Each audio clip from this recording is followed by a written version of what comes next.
Hoje é um tema difícil.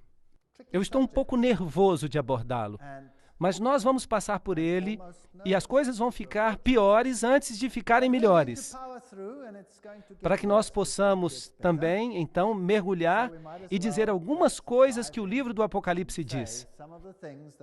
Vocês sabem que nós sempre ficamos com medo de dizer as coisas que o livro do Apocalipse diz. Mas, por outro lado, eu, pessoalmente, estou muito grato que ele diga essas coisas. Porque eu mesmo estava aprisionado em muitos enganos. E eu sou grato a Deus por ter dito estas coisas para que nós possamos tomar decisões de romper os laços que nos prendem a essas coisas estranhas, esses ventos de doutrina, que muitas vezes nós consideramos normais porque nós não sabemos outras coisas. A simplicidade de conhecer a Jesus Cristo e a Cristo crucificado muitas vezes nos escapa. E se nós apenas soubéssemos que tipo de amigo nós temos e quão próximo ele está e quão fácil é estar em contato com ele, nós nos pouparíamos muitas lágrimas e muitas dificuldades. Bem, quem é a besta do abismo sem fim? E onde nós lemos acerca dela? Nós terminamos na noite passada até o fim do capítulo 9. Agora, logicamente, nós deveríamos entrar no capítulo 10. Mas eu reservarei o capítulo 10 para daqui a pouco. Porque há dois lados da história. Há um lado da apostasia enquanto ela cresce, e nós começamos isso na noite passada, e nós mostramos como a escuridão espiritual aumentou nesta terra, e como uma estrela caiu do céu e fumaça começou a sair do abismo sem fim. Isso significa que os ensinamentos satânicos estavam começando a emanar e a tomar controle da terra. Hoje à noite nós vamos prosseguir um pouquinho mais e nós vamos ver o que eventualmente é a culminação dessas coisas que saem do abismo sem fim. E isso se desenvolverá em uma besta que sairá do abismo sem fim. Agora, o que é essa besta? Bem, novamente, nós temos que perguntar à Bíblia.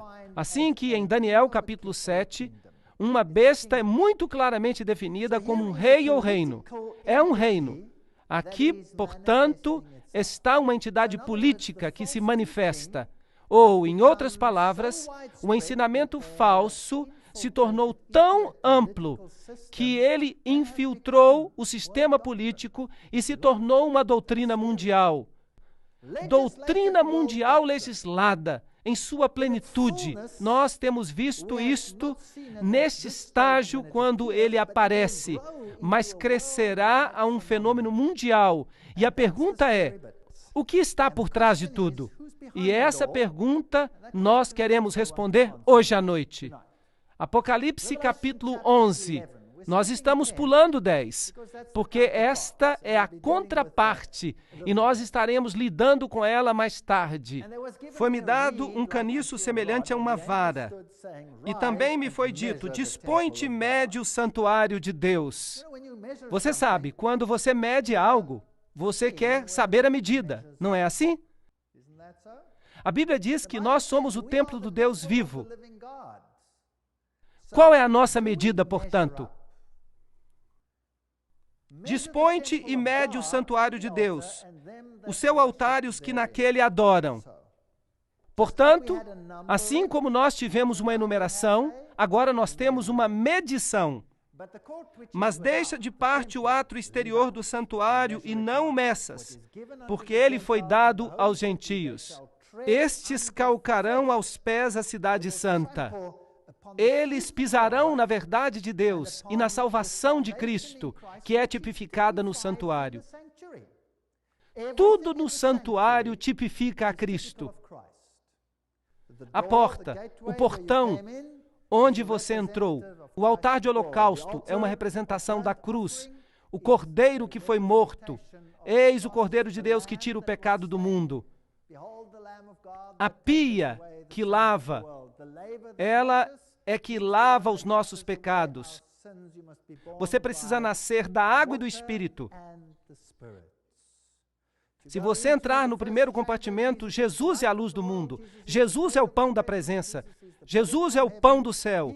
Ele é um incenso que nos torna aceitáveis pelo seu mérito a Deus.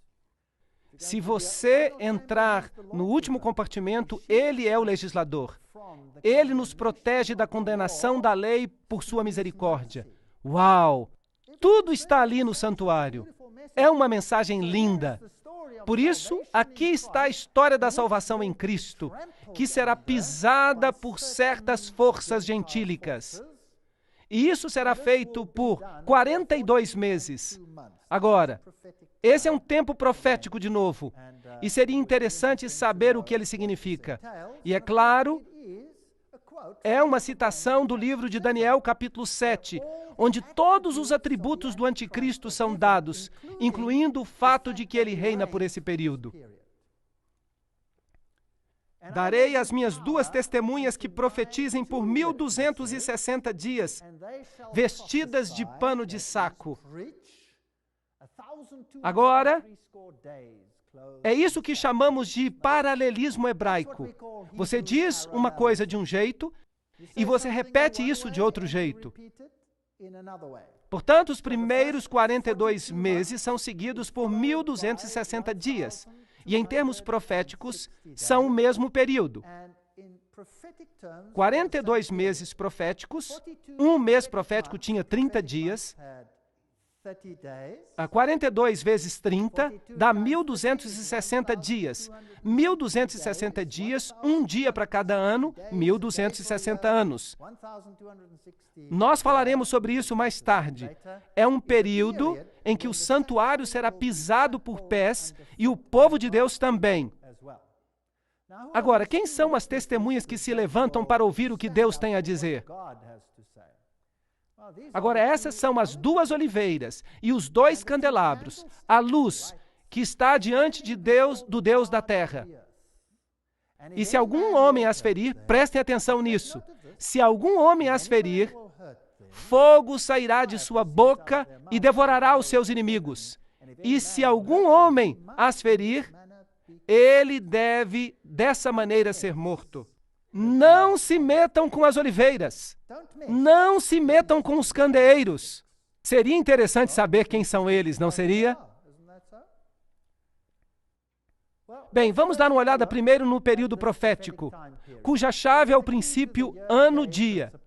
Nós o encontramos no período do reino do chifre pequeno em Daniel, capítulo 7, que diz: eles lhe serão entregues em sua mão.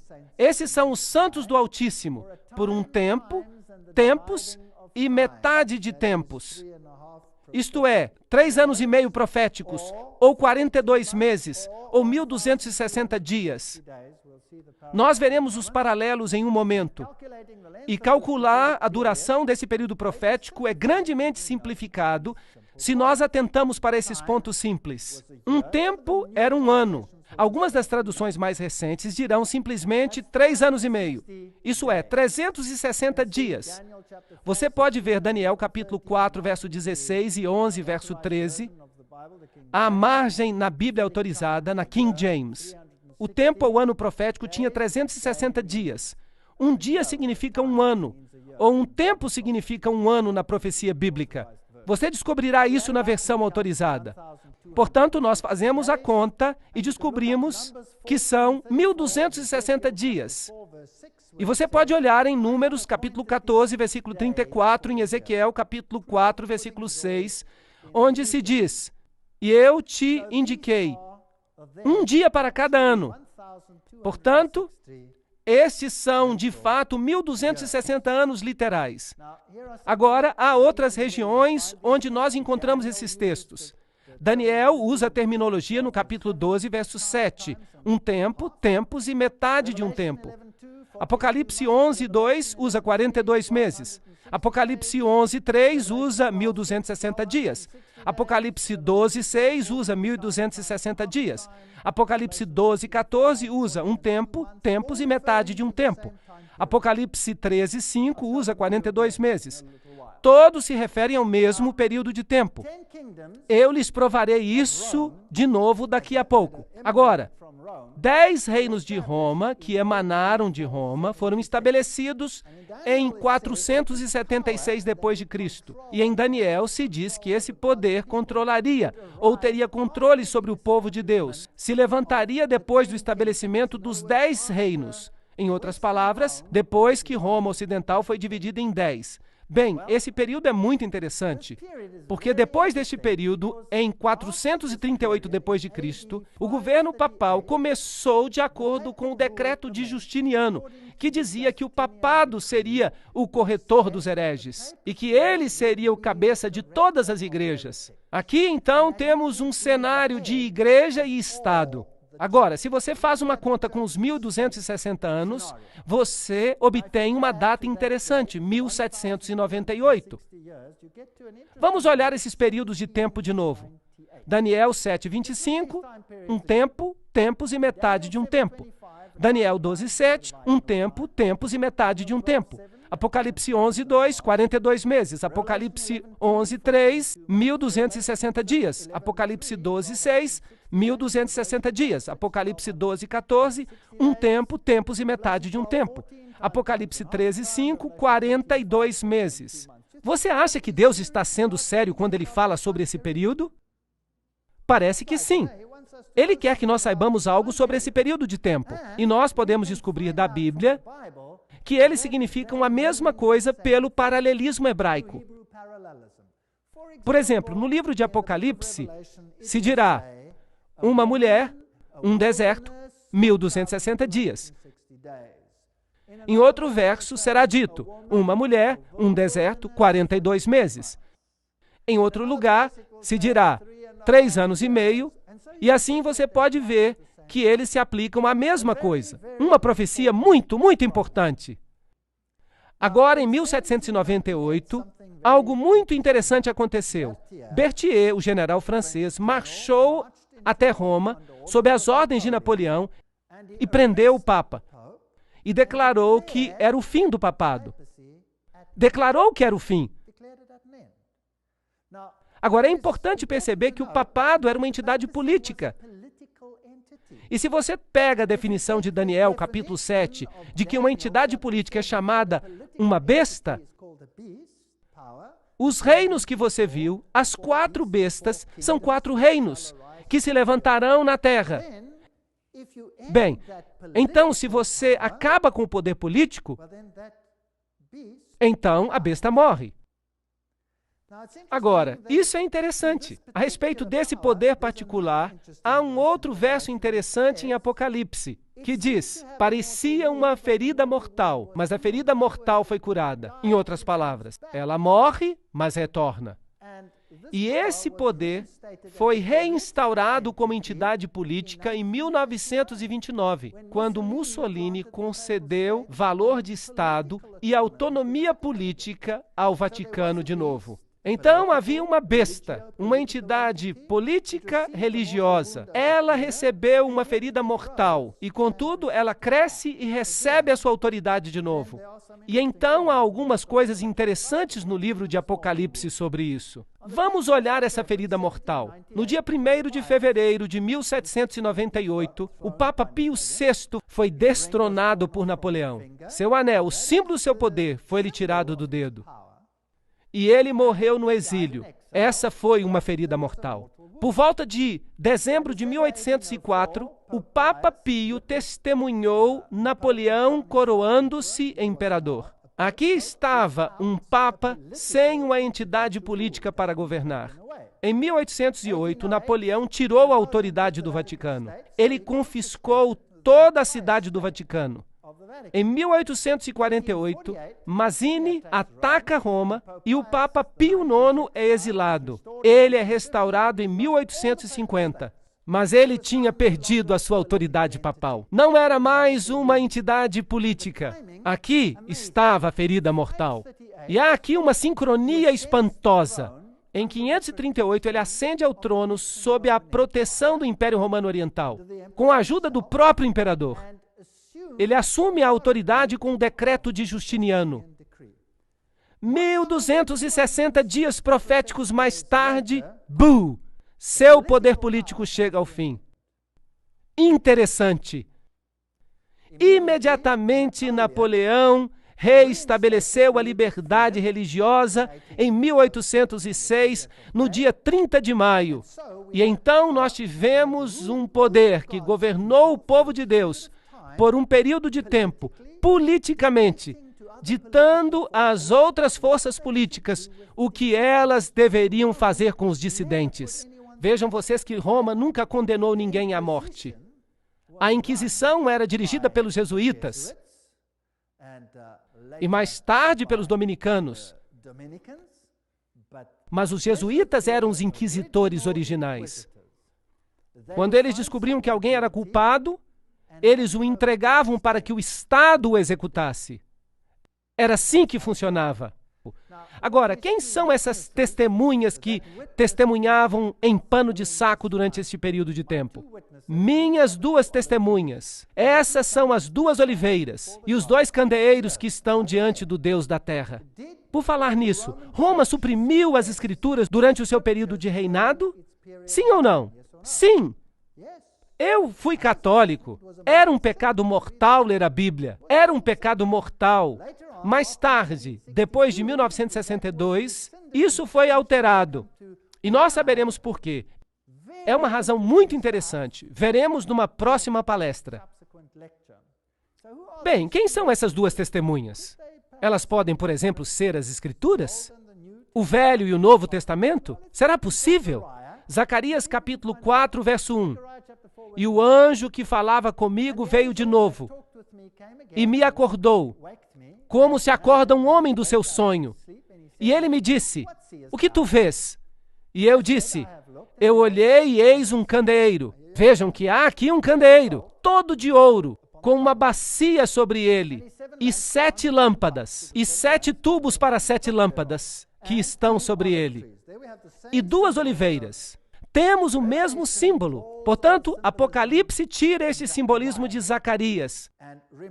Lembrem-se que esse poder reinou por 1260 anos como uma entidade política que tinha músculos políticos e força sobre todos que considerava hereges. Assim, vamos olhar Zacarias e vamos ver se encontramos outras imagens que possam ser interessantes.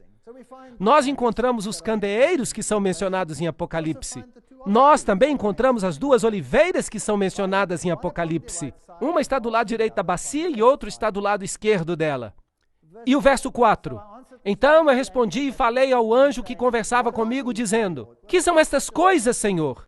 Bem, é isso que queremos saber. Talvez consigamos uma resposta aqui. E o anjo que falava comigo me respondeu e disse, não sabes o que são? E eu disse, não, meu Senhor. Nós também dizemos a mesma coisa, o que são?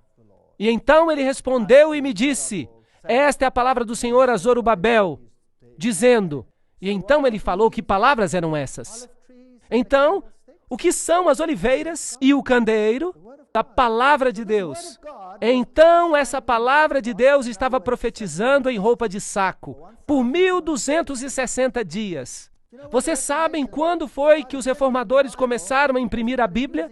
Eles começaram a usar a imprensa de Gutenberg. E quando eles começaram, esta foi destruída. E então queimaram todas as Bíblias que haviam sido impressas. E eles tentaram destruí-la por todos os meios à sua disposição, sem sucesso. Bem, mais tarde eles escreveram uma sua contraversão, que é conhecida como a Bíblia Jesuítica. Eu vou falar sobre isso mais tarde. Verso 11. Então eu respondi e disse a ele, o que são essas oliveiras do lado direito do candeeiro e do lado esquerdo dele? E eu respondi de novo e lhe disse, e o que são os ramos das 2 oliveiras que por intermédio dos tubos de ouro esvaziam o azeite de ouro escorrendo? E ele me respondeu e me disse, não sabes tu o que são? E eu disse, não, Senhor. Então ele disse, estes são os 2 ungidos, ungidos com o poder de Deus. Em outras palavras, pelo Espírito Santo. Esta palavra de Deus foi pregada ao mundo. ela se levanta pelo Senhor de toda a terra. Então, eu me virei e levantei os meus olhos e olhei. O que será que ele vai ver? Ele vai ver a resposta. Um rolo que voava.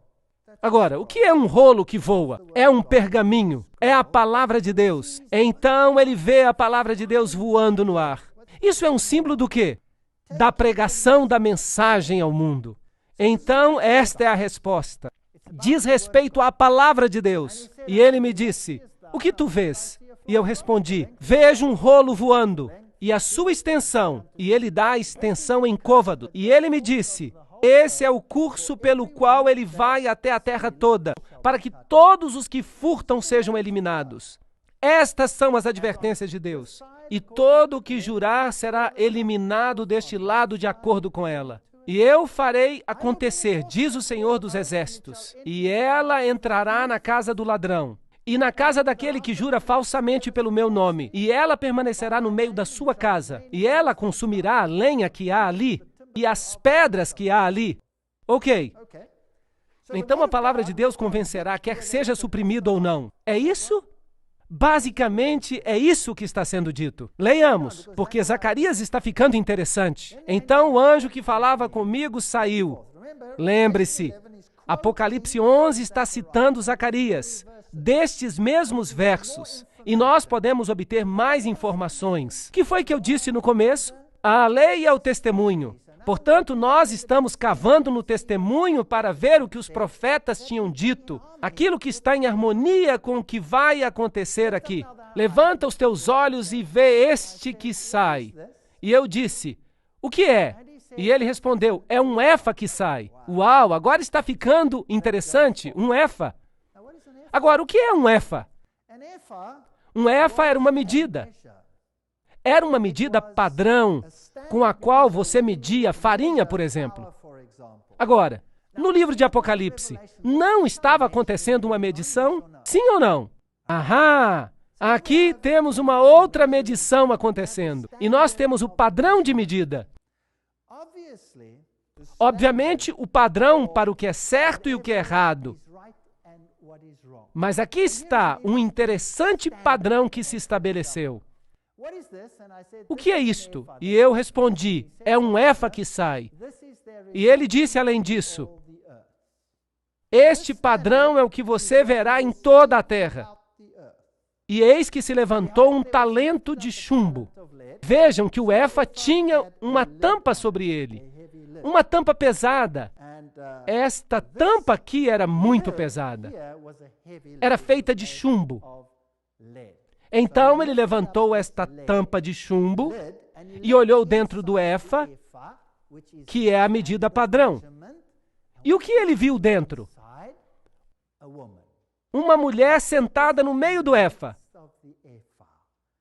Oh, isso é interessante. O que é uma mulher na Bíblia?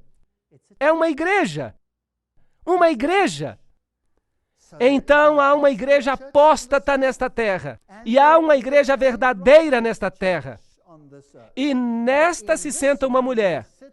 Portanto, ela é um padrão. Um efa que está sendo estabelecido por uma igreja. Será que isso é lógico? Sentada no meio do efa. E ele disse, isso é impiedade.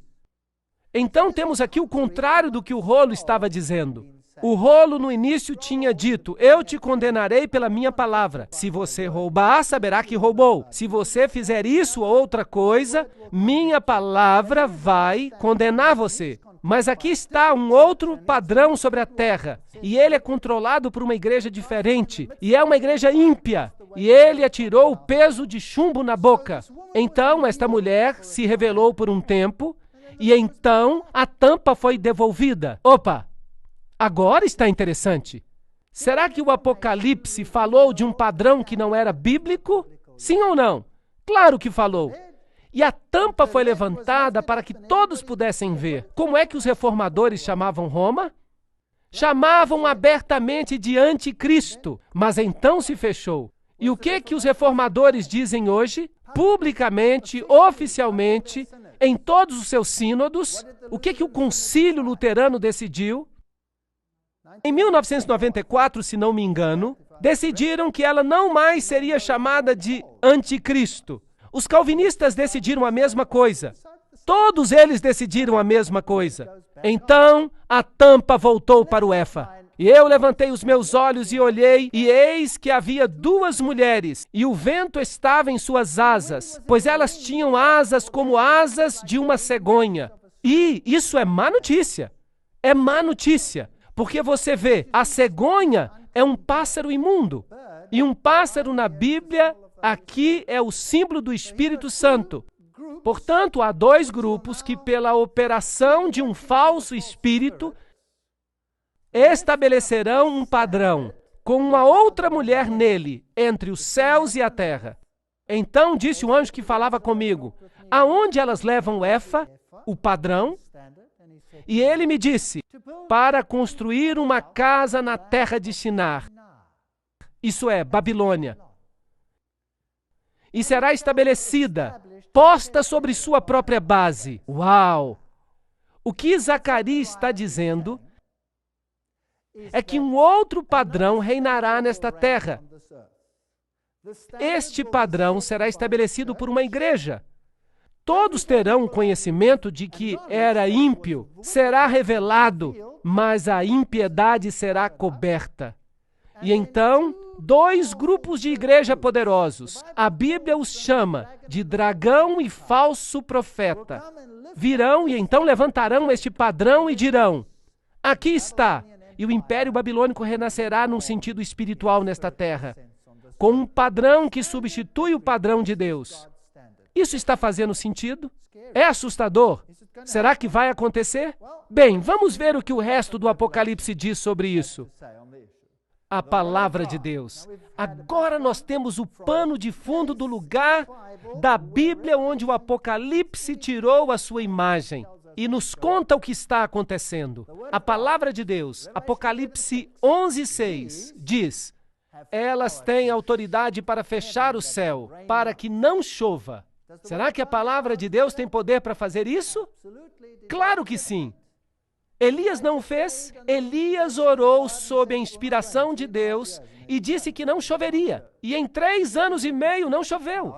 É interessante que esse poder profético reina por 3 anos e meio proféticos. O que isso significa espiritualmente?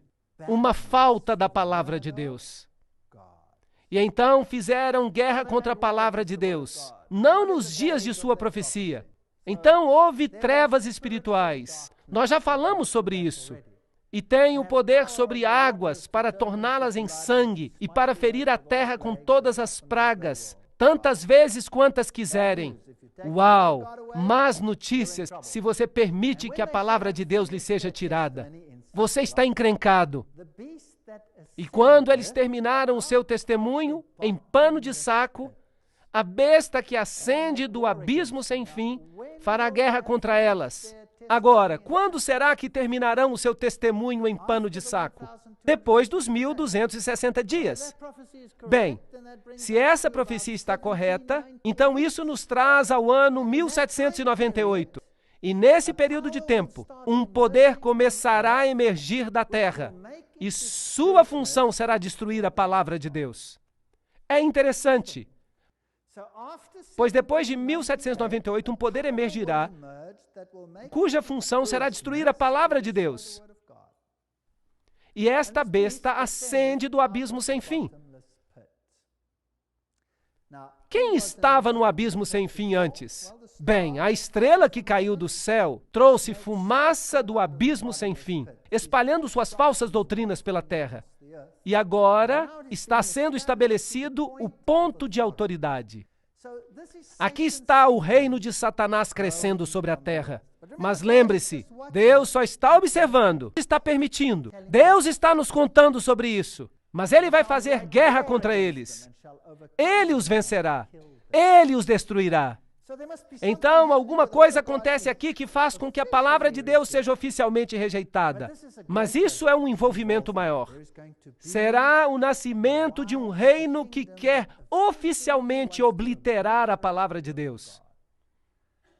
e o seu cadáver ficará estirado na praça da grande cidade que espiritualmente se chama Sodoma e Egito, onde também o seu Senhor foi crucificado. Agora, nosso Senhor não foi crucificado em Sodoma, e ele não foi crucificado no Egito. Portanto, somente nas pessoas de seu povo pode ele ser crucificado. Agora, talvez haja aqui uma tipologia que precisamos compreender. Será que há alguma coisa que aconteceu por volta de 1798 naquela região do mundo, onde houve um ataque à palavra de Deus? Bem, não podemos misturar as palavras aqui. Eu repetirei. Onde houve um ataque à palavra de Deus, num lugar onde o povo de Deus tinha sido sacrificado, morto, assassinado por causa de sua fé? Será que Cristo estava sendo crucificado de novo sob a forma de seu povo? Será que houve um país que fez isso? Sim, de fato houve. É um país muito interessante. E esse país se chama França. Eles fizeram exatamente isso. Uma representação como numa miniatura. Sim, no livro Grande Conflito há uma linda declaração sobre isso. Vamos lê-la. A grande cidade em cujas ruas as testemunhas foram mortas e onde seus corpos jazem é o Egito espiritual. De todas as nações apresentadas na história bíblica, o Egito mais abertamente negou a existência do Deus vivo e resistiu aos seus mandamentos. Nenhum monarca já se aventurou de forma mais aberta numa rebelião contrária à autoridade dos céus do que o rei do Egito. Quando a mensagem lhe foi trazida por Moisés, em nome do Senhor, Faraó respondeu orgulhosamente: quem é Jeová para que eu obedeça a sua voz e deixe Israel ir? Eu não conheço Jeová, nem deixarei Israel ir. Esta é uma rebelião aberta contra a palavra de Deus. A citação continua. Isso é o ateísmo. E a nação representada pelo Egito daria voz a uma negação semelhante das ordens do Deus vivo e manifestaria um espírito semelhante de descrença e desafio. A grande cidade é também comparada espiritualmente a Sodoma. Ao quebrar a lei de Deus, foi especialmente manifesta na luxúria. E esse pecado foi também a característica proeminente da nação que cumpriria as especificações desta passagem bíblica. Eu posso continuar falando sobre isso. É um assunto muito fascinante, onde o Senhor foi também crucificado. Esta especificação da profecia também foi cumprida pela França. Em nenhuma terra o espírito de inimizade contra Deus foi mais claramente demonstrado. Em nenhum país a verdade encontrou uma oposição mais amarga e cruel. Na perseguição que a França visitou sobre os confessores do Evangelho, ela crucificou a Cristo na pessoa dos seus discípulos. Eu acredito nisso.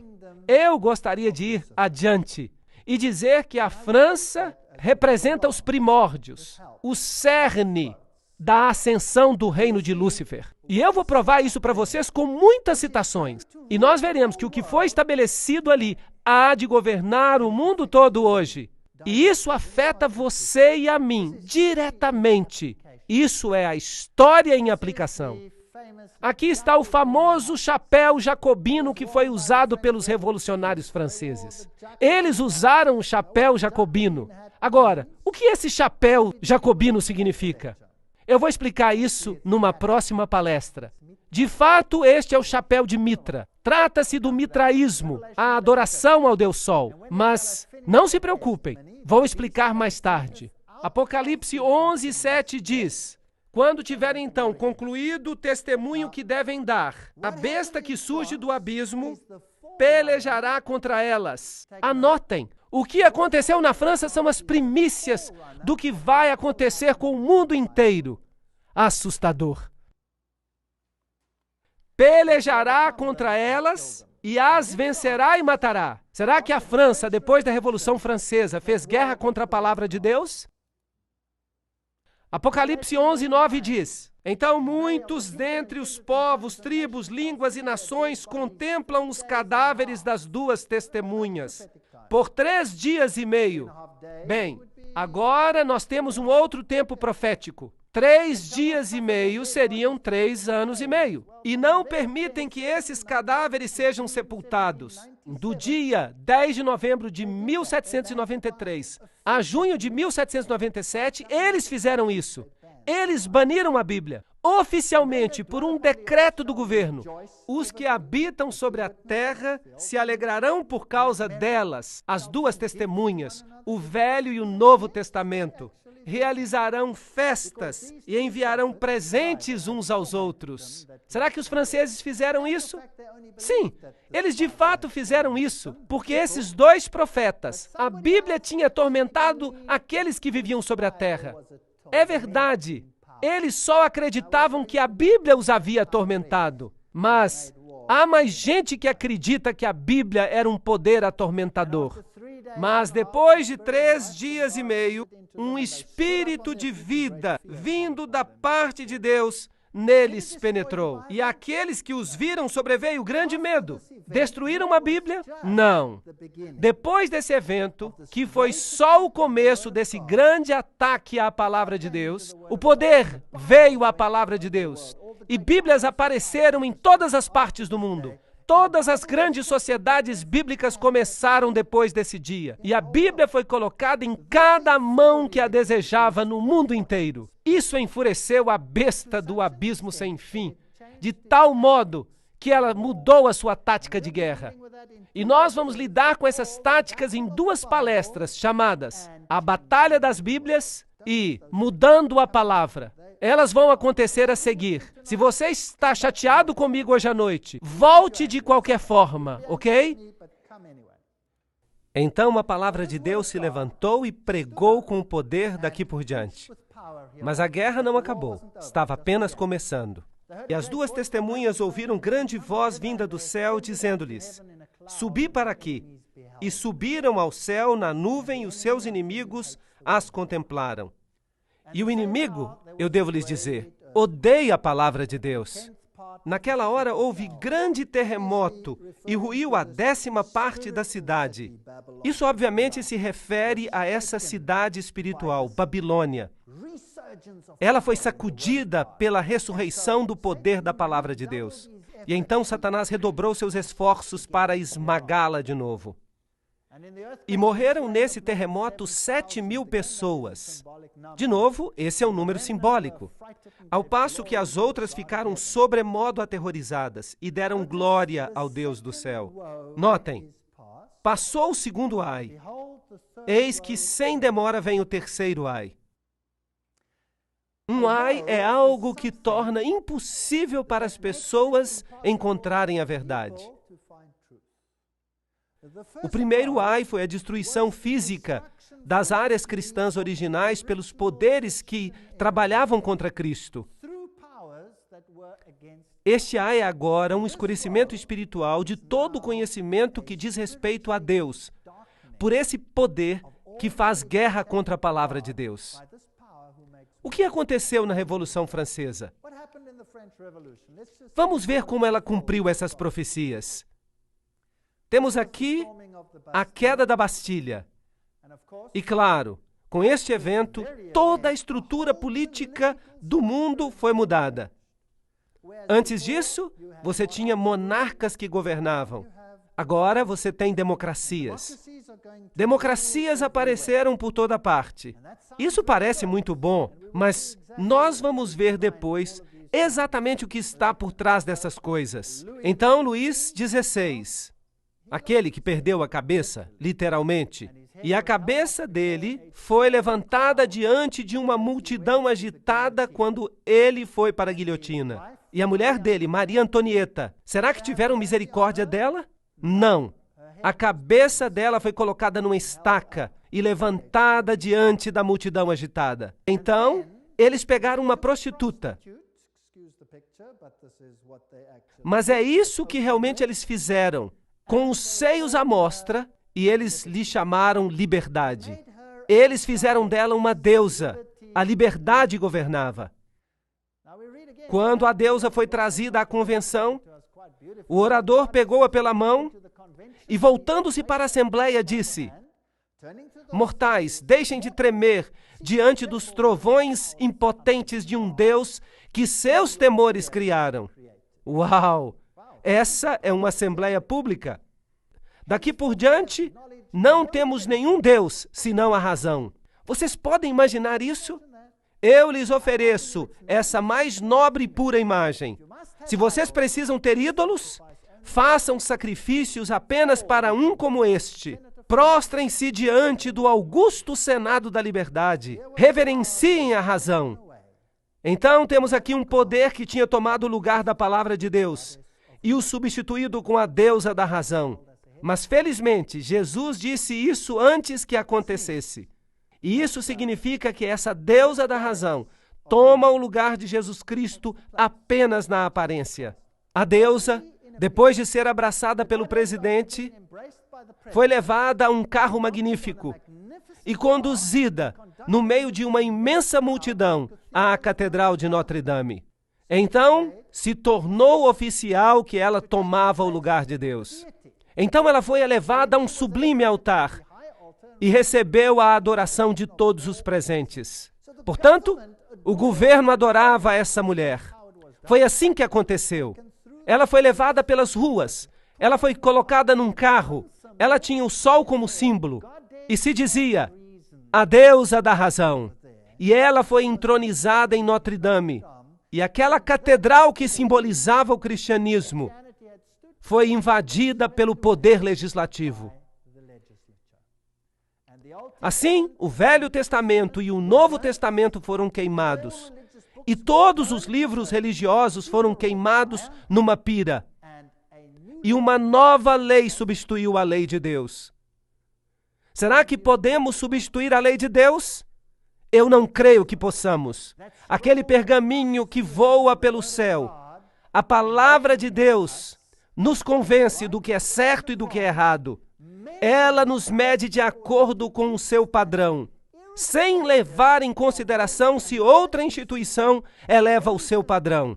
Certo ou errado? Sim. E é por isso que hoje à noite nós veremos como essa batalha continuou. Como um padrão foi colocado de lado e como a humanidade adotou um outro padrão. E que Deus nos abençoe a fazer a escolha do padrão certo.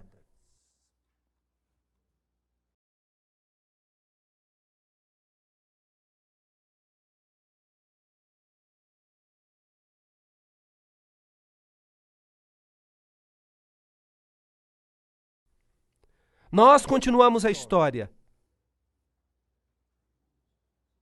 O que acontece quando você substitui o padrão de Deus pelos padrões humanos? Os padrões humanos parecem ótimos, mas obviamente eles têm seus problemas. Bem, durante a Revolução Francesa, um novo padrão para a humanidade apareceu. E esse padrão foi chamado de Manifesto dos Direitos Humanos.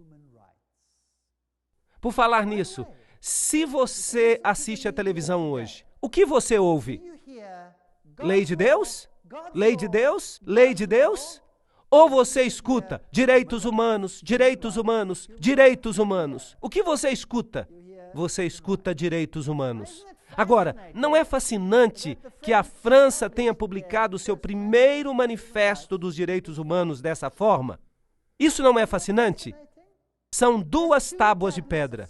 O que isso representa? A lei de Deus.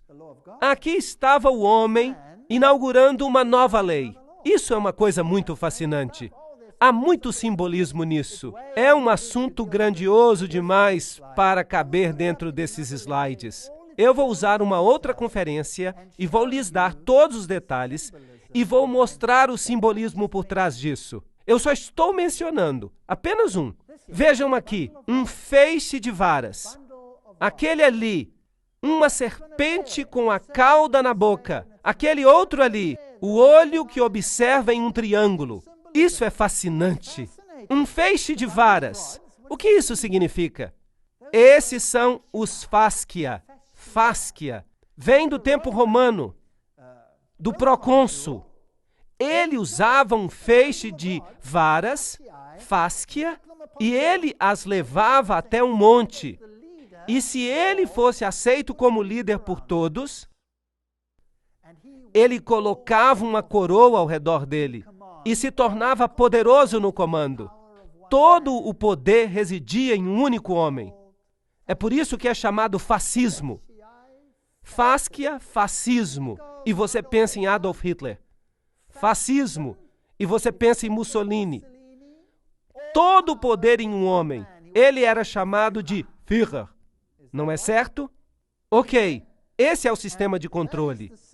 Agora, direitos humanos. O que isso tem que ver com fascismo? Isso não é interessante? Eu diria que é interessante, mas vamos deixar isso para a próxima conferência. O primeiro manifesto dos direitos das nações foi de fato declarado por Ciro o Grande. Na cultura persa, havia este grande princípio fundamental: bons pensamentos, boas palavras, boas obras. Ciro o Grande. Bons pensamentos, boas palavras, boas obras. E o manifesto dele era assim: quando os meus soldados, em grandes números, entrarem pacificamente em Babilônia, eu não permitirei que ninguém aterrorize o povo. Eu manterei diante dos meus olhos as necessidades do povo e seus santuários e promoverei seu bem-estar. Libertarei todos os escravos. Não é interessante que Napoleão libertou todos os escravos e terminou a supressão religiosa e todas essas coisas? Eu colocarei fim ao seu infortúnio e escravidão. Esse era um bom manifesto. E nós lemos no Grande Conflito, séculos depois de o sangue dos santos ter sido derramado, ela está falando dos valdenses, dos albigenses, ela está falando dos protestantes que foram mortos. E muitos deles morreram por causa da França. Aqui está a Inquisição e as ferramentas da Inquisição. A machadinha que cortava a cabeça. Instrumentos de tortura horrível. E eles eram principalmente torturados por causa da heresia. Agora, qual é a definição de heresia? Vamos olhar o artigo heresia na página 440. Vem do grego hairesis, escolha, decidir-se por si mesmo, a sua crença e prática. Isso é heresia. Então, decidir por si mesmo foi, nesse período de 1260 anos, um ato de heresia, um pecado passível de morte. Isso é muito triste, não é? Então, tirando do homem a sua consciência, colocando em seu lugar um poder, então vamos ter algumas coisas muito interessantes acontecendo. Aqui estão alguns dos instrumentos que eles usavam. Estes, por exemplo, línguas que abriam, e você coloca brasas vivas nelas. E então você mortificava a pessoa que você estava interrogando com essas brasas. Aqui estão presilhas para o tornozelo. Percebam os pontilhões nelas. E quando elas eram apertadas, eles entravam no osso. Vejam que essas pessoas faziam seu trabalho com seriedade. Esse instrumento particular foi usado pelo general Franco em 1970. É um instrumento horrível. Aqui está, eles o punham ao redor do pescoço, e então eles começavam a apertar. E apertar não era nada agradável. Usavam, é claro, até parafusos no polegar. Esse instrumento daqui era horrível. Eles levantavam você com as mãos amarradas por trás das costas, até que ficasse dependurado de cabeça para baixo no ar. E então amarravam essa pedra imensa aos seus pés e a empurravam de uma prateleira. E ela caía e arrancava os seus braços dos ombros. Essas são as coisas horríveis que eles faziam na Inquisição. Eu sei, a gente não precisa falar dessas coisas, mas a crueldade desse sistema precisa ser conhecida. Apocalipse 12:11. Eles, pois, o venceram por causa do sangue do Cordeiro e por causa da palavra do testemunho que deram. Não amaram a própria vida. Isso só lhes dá uma ideia do que esses pobres cristãos tiveram que sofrer pela palavra de Deus, só porque eles tinham decidido crer nela. É algo horrível, não é? É muito feio. E aqui estão algumas das representações da Inquisição, em que as pessoas morriam aos milhares, às centenas, aos milhares, aos milhões, por causa de hairesis, a sua decisão. Aqui está o monumento francês huguenote na África do Sul. Muitos dos huguenotes da França fugiram e eles erigiram este monumento. Este representa a Trindade. Aqui está uma mulher em pé na terra, representando a noiva de Deus. Ali ela senta na terra. Ela desceu à África desde a Europa. E em sua mão ela tem a Bíblia. E na outra mão uma corrente. Ela quebrou a corrente que prendia a Roma e fugiu para as terras distantes, para a África. Mas agora, de novo, ela está sendo perseguida ali. Mas essa é uma história diferente. Então ela fugiu para a América e para as terras distantes, a fim de escapar da perseguição dos 1260 dias. O grande conflito afirma: o mais negro crime dos catálogos de crimes, a mais horrível entre as obras terríveis de todos os séculos, foi o massacre de São Bartolomeu. Uau! O rei da França, influenciado pelos sacerdotes e prelados romanos, sancionou o decreto fatal. Um sino foi colocado. No meio da noite, o sino foi tocado. E então o massacre começou. E 50.000 protestantes foram assassinados em uma única noite pelo engano. Haviam dito a eles: vamos trabalhar juntos no futuro. Não vamos mais brigar por essas coisas. E os protestantes pensaram: oh, que maravilhoso! Uma palavra gentil de Roma. Nós podemos trabalhar juntos. E eles aceitaram o ecumenismo. Mas enquanto isso, houve uma conspiração. E numa noite, o sino tocou. E os inocentes desprotegidos morreram em uma noite. Bem, as armas do castelo de Santo Ângelo deram uma salva de alegria. Em Roma, os sinos tocavam sem parar. O Papa Gregório, com seus cardeais e sacerdotes, dirigiu uma magnífica procissão até a igreja de São Luís, onde o cardeal de Lorraine cantou o Te Deum. Eles estavam tão felizes porque numa noite eles tinham massacrado os huguenotes franceses. O Papa mandou fazer uma medalha. Aqui, uma medalha com seu nome de um lado e do outro lado as palavras Hugonotorum Strages, que significa massacre dos huguenotes. Eles se alegraram. Não foi algo terrível que aconteceu? Deuteronômio 11:16. Guardai-vos, não suceda que o vosso coração se engane, e vos desvieis e sirvais a outros deuses, e vos prostreis perante eles.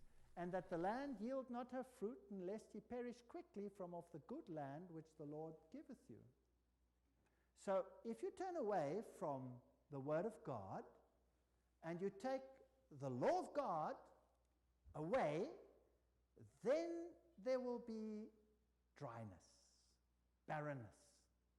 Apocalipse 11:7. Quando tiverem então concluído o testemunho, a palavra de Deus, a besta que surge do abismo pelejará contra elas e as vencerá e matará. Agora, isso aqui, como eu já disse antes, era um chapéu jacobino. Agora, o que era um chapéu jacobino? Quem controlava os jacobinos? Ora, o fundador dos jacobinos era um homem de nome Adam Weishaupt. Agora, quem era Adam Weishaupt? Ele era um professor jesuíta de direito canônico. Isso não é interessante? Então, a pessoa que realmente organizou a Revolução Francesa era um jesuíta. E ele era o pai do jacobismo. Ele foi também o fundador dos Illuminati. Então, um jesuíta fundou os Illuminati e um jesuíta dirigiu o jacobinismo, que foi responsável pela Revolução Francesa. Aqui está a Universidade Ingolstadt, onde ele era professor. É interessante que depois da Revolução Francesa, o papado tinha recebido uma ferida mortal e se tornou insignificante aos olhos dos homens. Mas em 1929, o menor estado do mundo foi mais uma vez estabelecido. Então, algo que tinha recebido uma ferida agora se levantou de novo. Portanto, em 1929, Gaspari assinou o Tratado do Laterano e os Estados do Vaticano voltaram à existência. E o jornal San Francisco Chronicle disse: Mussolini e Gaspari assinaram um pacto histórico em Roma. A disputa romana naquela noite se tornou uma coisa do passado. E o Vaticano fez paz com a Itália. As assinaturas naquele documento memorável pretendiam sarar a ferida. É como se eles estivessem citando as Escrituras. Extrema cordialidade foi demonstrada de ambos os lados. É uma história fascinante. Esse poder parecia ter recebido uma ferida mortal. E agora ele se erguia de novo. Mas vejam, ele só parecia ter recebido uma ferida mortal. O engano é algo que é inexplicável às vezes. Agora deixe-me mostrar alguns dos papas posteriores. Aqui está Antônio Sayer. Ele foi o primeiro grande mestre da maçonaria em London Lodge, fundada em 1717. Vejam que este é o período de tempo precursor que leva ao tempo da Revolução Francesa. E esses maçons se erguem assim, com as mãos no estômago e com o dedo apontando para cima. Esta é a figura do Papa Pio XII. Ele imprimiu um selo. E este é um retrato do Papa Pio XII. Ele é quadrado e tem um simbolismo maçom nele. E ele aparece em pé do mesmo jeito. É interessante que o Vaticano proibiu a maçonaria, mas também é interessante que se você não quer ser culpado por alguma coisa, tudo que você tem que fazer é proibi-lo e praticá-lo em segredo. Mas lá no Vaticano, a maçonaria proliferou e todo cardeal se tornou membro. É interessante, mesmo quando ela havia sido proibida. Lembrem-se que Apocalipse capítulo 9 nos disse: soou a trombeta, e eu vi uma estrela cair do céu na terra, e a ele foi dado a chave do abismo sem fim. E ele abriu o abismo sem fim, e se levantou a fumaça do abismo, e a fumaça de uma grande fornalha, e o sol e o ar foram escurecidos por causa da fumaça do abismo. Então, a luz de Jesus foi escurecida por causa da fumaça. Foi assim que começou. Em Apocalipse 12, 3, nós temos outra besta. E apareceu um novo portento no céu. E eis um grande dragão vermelho, que tinha 7 cabeças e 10 chifres, e 7 coroas sobre as cabeças. Portanto, em Apocalipse capítulo 9, nós temos essa fumaça saindo. Em Apocalipse capítulo 11, essa besta sai do mesmo abismo sem fim. É ela que faz crescer essas trevas sobre o reino estabelecido. Ela começa a crescer. Os outros poderes de Apocalipse são este dragão com as 7 cabeças, com uma coroa sobre a cabeça. E Apocalipse nos diz quem é. É Satanás, que representa todos os reinos da terra, aparentemente. E Apocalipse 12, 9 nos diz que foi ele que foi lançado fora. Ele é o diabo, e ele engana o mundo inteiro. Ele faz guerra com a mulher de branco, que é a outra igreja boa na terra que representa a palavra de Deus. Há outras bestas no livro de Apocalipse. Há o leão com 2 asas, que é uma imagem do livro de Daniel. Em Apocalipse 13, nós temos a besta com a boca de leão. Então, há uma besta que se parece leopardo em Apocalipse 13. Seus atributos são também descritos. Há um urso em Daniel 7. Esses atributos são também encontrados em Apocalipse 13. E então há uma besta terrível. É impossível saber exatamente qual é a sua forma, mas há aqui a imaginação de um artista. Ela tem chifres, que você também encontra em Apocalipse 13. Então essas bestas são todas muito interessantes. E todas são representadas como se saíssem do mar, ok? Então, em Apocalipse 13, todos os atributos de Daniel 7 se encontram nesta besta conglomerada que se levanta do mar. Apocalipse 13 também tem uma besta que sai da terra. E ela se parece, talvez, como esta. Eu não sei como ela se parecia. E em Apocalipse capítulo 17, você tem outra besta com uma mulher montada nela. Vamos ler isso. 17:3. E ele me levou em espírito até o deserto. E eu vi uma mulher sentada sobre uma besta escarlate, cheias de nomes de blasfêmia contra Deus e tendo 7 cabeças e 10 chifres. E o verso 8. A besta que viste era e não é. Está para emergir de onde? Do abismo. E caminha para a destruição. Isso é interessante. Que outra besta veio do abismo sem fim? A besta de Apocalipse 11, certo? Que fazia guerra contra o povo de Deus. Será que há uma ligação aqui? Provavelmente. E quem controla essa besta que sai do abismo sem fim? Quem está montada nela? Uma mulher. Uma igreja dirige. Será possível que os sistemas políticos deste planeta estão sendo dirigidos por uma mulher e nós não saibamos disso? Porque ela se escondeu no mistério, no segredo, e você não a vê, e você não a conhece, mas está realmente acontecendo? Você acha isso possível? Você acha que esse poder, esta igreja, pode ter usado seus agentes para fingir matá-la, quando de fato ela controla o mundo através das suas agências? Através das sociedades secretas do mundo? Essas sociedades que foram iniciadas por Weishaupt, que era o quê? Um jesuíta. É possível? Iluminismo. O que é o iluminismo? Para onde ele está nos levando?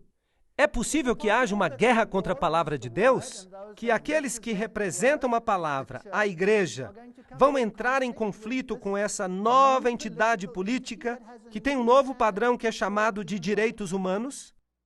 Você acha que isso é possível? Você sabe que há um autor que há 150 anos escreveu sobre este assunto. E eu vou citar esse autor agora. E o ponto não é se isso é certo ou errado, mas apenas que foi percebido assim. E vamos comparar isso com o que o ocultismo disse mais ou menos na mesma época. Nós vamos fazer isso. Vamos comparar o que esta fonte disse com o que os próprios ocultistas disseram exatamente no mesmo período. E nós vamos ver algo fascinante. Então, se vocês tiverem paciência comigo, sem identificar, eu gostaria de ler algumas dessas coisas que pareciam estar corretas há 150 anos, quando essas coisas estavam acontecendo. Você sabe, a Revolução Francesa e suas consequências. Por uma variedade de imagens, o Senhor Jesus representou a João, está falando do Apocalipse, o caráter ímpio e a influência sedutora daqueles que têm se destacado na sua perseguição ao povo de Deus. A apresentação de Deus de obras detestáveis dos habitantes dos poderes que governam o mundo, que se ligam em sociedades secretas, que desonram a lei de Deus, deveria capacitar o povo que tem a luz da verdade para que se mantivesse distante desses males. Então, 150 anos atrás, isso já era percebido. Uau! Então, para João, o caráter ímpio e a influência sedutora daqueles que se destacaram por sua perseguição ao povo de Deus, quem são esses? Esse terrível retrato descrito por João para mostrar quão completamente os poderes da terra se entregarão à maldade, deveria mostrar para aqueles que receberam a verdade quão perigoso é se associar com sociedades secretas ou se unir a elas. Fascinante. Os poderes que governam o mundo, que se associaram a sociedades secretas e confederações, eles não guardarão os mandamentos de Deus. Eles têm um outro padrão. Aqui está o texto citado pelo profeta Isaías, que eu já li para vocês. Isaías, no capítulo 8, 9 a 13, diz: Associai-vos, ó povos, e sereis despedaçados. Em outras palavras, fazei confederações por trás dos bastidores, planejai juntos como subverter a verdade no mundo. Ó povos, sereis despedaçados. Dai ouvidos todos os que sois de países longínquos. Cingi-vos e sereis despedaçados. Forjai projetos e eles serão frustrados. Falai a palavra e ela não subsistirá, porque Deus é conosco. Essas pessoas estão dizendo, Deus é conosco. Nós estamos fazendo a coisa certa, porque o Senhor assim me disse, tendo forte a mão sobre mim, e me advertiu que não andasse pelo caminho desse povo. dizendo: não chameis conjuração a tudo quanto este povo chama conjuração. Não temais o que ele teme, nem tomeis isso por temível. Ao Senhor dos exércitos, a ele santificai. Seja ele o vosso temor, seja ele o vosso espanto. Ahá! Então Isaías está prevendo que o mundo se associaria e diria: o Senhor está nisto, nós estamos trabalhando juntos como um grupo.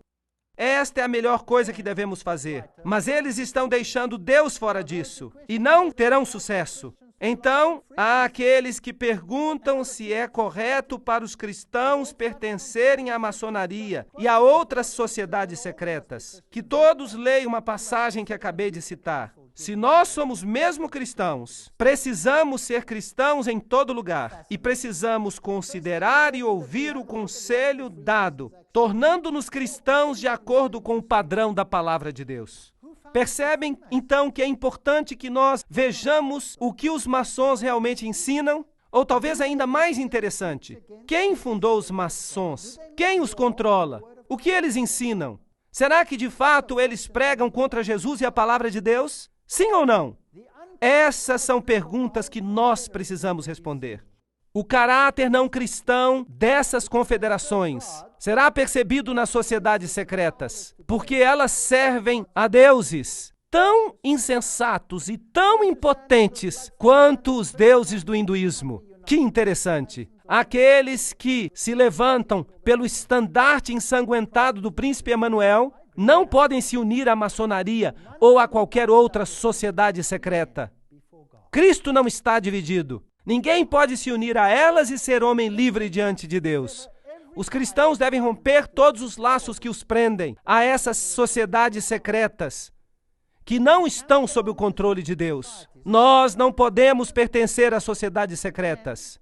Isso foi escrito há 150 anos. E, finalmente, uma coisa eu sei, que aqueles que permanecem em contato com elas serão queimados com os maços de joio. Os agentes satânicos estão em toda a cidade, ocupadamente organizando partidos que oponham a lei de Deus. Nós não podemos baixar a nossa guarda. E um dos planos das sociedades secretas é formar monopólios gigantescos. Poucos homens se juntarão para obter todos os meios em certas linhas de negócio. Será que isso está acontecendo hoje? Estamos vendo monopólios gigantescos sendo formados, forçando o pequeno empresário a se aposentar ou a se submeter a seu poder? Sim ou não? E se você não faz o que mandam, você não consegue prosperar. Você já ouviu falar de multinacionais? Sim ou não? Você não pode abrir o jornal hoje sem ler a respeito das multinacionais. Certo ou errado? Parece tudo bom, mas você sabia que a sua liberdade está sendo corrompida passo a passo, até que você não seja nada mais do que um escravo? E se você ousar abrir a boca, bem, você perderá o seu emprego e a sua indústria, e você não será capaz de comprar ou de vender. Os sindicatos serão uma das agências que trarão sofrimento à terra neste tempo, como nunca o mundo experimentou. As pessoas não creem nisso, mas eu creio. Eu já tive a experiência desagradável de me levantar do outro lado dos sindicatos quando eles estão em greve. Você já viu isso? É muito assustador. Na África, onde eu vivo, os sindicatos são muito poderosos. Os sindicatos parecem uma coisa boa. E é claro, os direitos humanos garantem a existência de sindicatos para que você possa brigar pelos seus direitos. Mas pense nisso. Se o bolo é de um tamanho e eu brigo por uma fatia maior, o que acontece com a fatia do meu vizinho? Ela fica menor, certo ou errado? Será que eu estou amando o meu próximo como a mim mesmo quando eu faço com que a fatia dele fique menor para que a minha possa ficar maior? Sim ou não? Eu acho que não.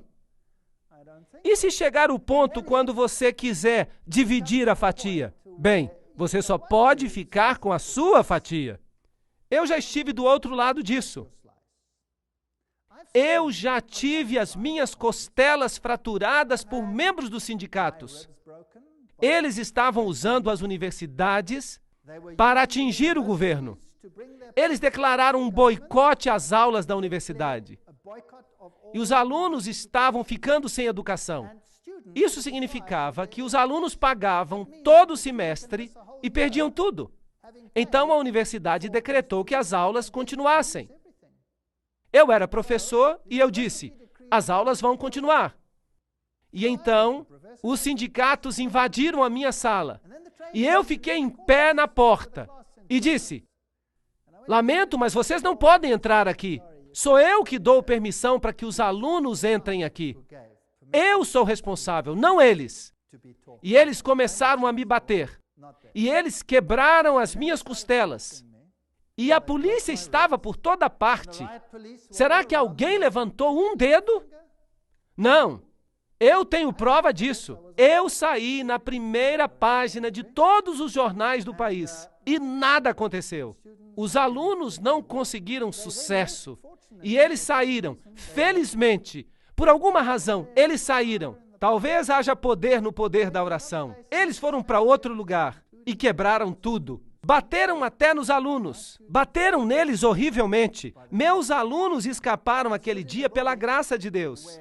Eu estava ali num prédio onde os membros do sindicato negociavam. E os negociadores não queriam lhes conceder o que queriam. E então eles começaram a bater em ritmo contra o prédio, como somente os africanos sabem fazer. Era um prédio de vidro e ele explodiu. Ele caiu com uma chuva de vidro. Uma coisa horrível. A destruição que você vê. Um dos agentes a causar o tempo de angústia. Os sindicatos não são de Deus. Aqueles que se unem às sociedades secretas, fiquem longe delas. Isso foi escrito há muitos anos. Apocalipse 11:15. O sétimo anjo tocou a trombeta, e houve no céu grandes vozes dizendo, o reino do mundo se tornou de nosso Senhor e do seu Cristo, e ele reinará pelos séculos dos séculos. E os 24 anciãos que se encontram sentados nos seus tronos, diante de Deus, prostraram-se sobre os seus rostos e adoravam a Deus, dizendo, graças te damos, Senhor Deus Todo-Poderoso, que és e que eras, porque assumiste o teu grande poder e passaste a reinar. Portanto, há também boas notícias. Apesar deste poder, que começa em Apocalipse capítulo 9, abrindo as covas do inferno, para trazer as suas doutrinas ao mundo, doutrinas que obscurecem a luz, e para trazer trevas sobre a terra, crescendo através da história até o tempo em que nós chegamos à Revolução Francesa. As covas do inferno estão abertas de novo e um poder se levanta. Este deve se tornar um poder político universal que será controlado por uma mulher. Por uma igreja que substituirá a palavra de Deus e usará o seu próprio padrão para substituí-la. O seu próprio Efa. Isso faz sentido? Parece bom no papel, mas de fato viola todo o princípio da palavra de Deus. Todo o princípio dos 10 mandamentos é violado. E é difícil ver, porque parece tão bom. Mas quando continuarmos com as palestras, perceberemos que esse é de fato o caso. Se você pegar o primeiro mandamento que diz, eu sou o Senhor teu Deus, não terás outros deuses diante de mim. Há países que se dispõem a honrar isso ou qualquer outra coisa, desde que tenham uma paz universal para todos, desde que concordem. De fato, isso parece equivalente a dizer, terás todos os outros deuses diante de mim. Concordam comigo? Você terá que tolerar a idolatria, ou, do contrário, estará em dificuldades. No que diz respeito à blasfêmia, não é fascinante que quando você liga a televisão, só se blasfema contra um Deus? Já notaram isso? Só se blasfema contra um Deus, não se blasfema contra os outros. E eu acho isso fascinante. Eu quero escrever à Comissão dos Direitos Humanos e dizer, vocês sabem, para termos igualdade, deveríamos blasfemar contra todos os deuses igualmente. Eu imagino como eles reagiriam. Eu imagino como o mundo muçulmano reagiria se fizesse lá o que se faz no mundo inteiro na televisão contra Jesus hoje em apenas um dia. Eu imagino como eles reagiriam se a mesma coisa fosse feita em termos da religião budista, ou da religião hindu, ou de qualquer outra religião na face da terra, se nós queremos igualdade para todas. E que tal o 5º mandamento? Honrai pai e mãe. Não, as crianças de hoje têm que ser reeducadas de acordo com padrões para se tornarem cidadãs do mundo. Isso significa que devem parar de respeitar o pai e a mãe e começar a respeitar o sistema. Será que faziam isso no comunismo? O que faziam no comunismo quando as crianças queriam se apegar às normas dos seus pais? O que faziam com elas?